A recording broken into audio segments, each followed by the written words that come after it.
నరేంద్ర మోడీ వరుసగా విదేశీ పర్యటనలు చేయబోతున్నారు. అందులో జూలైలో అంటే ఈ నెలలోనే బ్రిటన్ వెళ్ళబోతున్నారు ఎఫ్టీఏకి సంబంధించినటువంటి సైన్ కోసమని. అట్లాగే మాల్దీవులతో ఇండిపెండెన్స్ డే సెలబ్రేషన్స్కి గెస్ట్గా వెళ్ళబోతున్నారు మాల్దీవులకి. అట్లాగే ఆగస్టులో జపాన్లో యాన్యువల్ సమ్మిట్కి వెళ్ళబోతున్నారు. చైనాలో ఏదైతే షాంఘై కోఆపరేటివ్ ఆర్గనైజేషన్ సమ్మిట్కి వెళ్ళబోతున్నారు. అక్టోబర్లో మలేషియా ఏషియన్ సమ్మిట్ మీటింగ్స్ కోసం వెళ్ళబోతున్నారు. నవంబర్లో సౌత్ ఆఫ్రికాలో G20 సమ్మిట్కి వెళ్ళబోతున్నారు.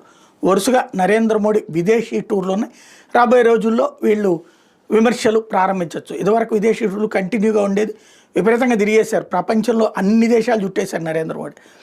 ఆ తర్వాత దేశం యాక్టివిటీ సీరియస్ కాన్సన్ట్రేట్ చేశారు. ఫస్ట్ ట్రిప్ అయినప్పుడు విదేశాల మీద టూర్లు ఎక్కువ, అందరితో ర్యాపోస్ మెయింటైన్ చేసుకుని వచ్చారు. అది ఇప్పటిదాకా ఉపయోగపడుతుంది.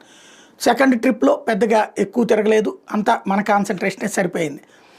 థర్డ్ ట్రిప్లో